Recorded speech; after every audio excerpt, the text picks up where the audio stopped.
Everyone, it's Fitz with the Daily Delivery. Hope you're doing well. Welcome to the weekend. I'm glad it's here. A little K-State basketball on Sunday this week. But here we go with the Daily Delivery. Make sure you're subscribing to this YouTube site. Thank you very much. We're growing like crazy. So I want to talk about recruiting today. And it's not something I typically do outside of our behind the paywall information at GoPowercat, because this isn't your normal recruiting talk. This isn't about all the prospects in the 23 class or the 24 class.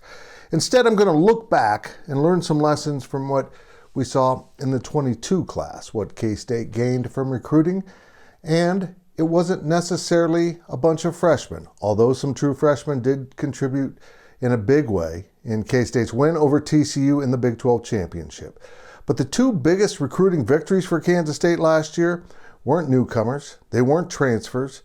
They were guys who chose to come back for the bonus season. And it's not really a bonus season. It's those players who were eligible during the COVID season of 2020. The NCAA gave them an extra year to compete since their season was shortened.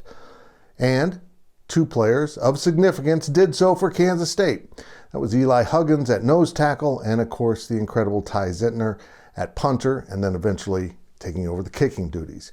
Without these two dudes, I think K-State would be in a much different position today than they are.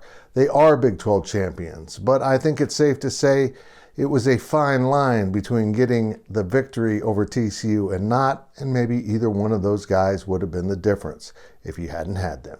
So as we look forward into this 23 class and we wonder how K-State's coaches are going to finish off this class, we better stop and think about those guys who were also around in 2020, who just played their senior year, who might decide to come back for that fifth year of college football.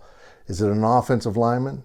Is it someone else? Is it someone we're not thinking about, maybe as a frontline guy, maybe a special teams expert?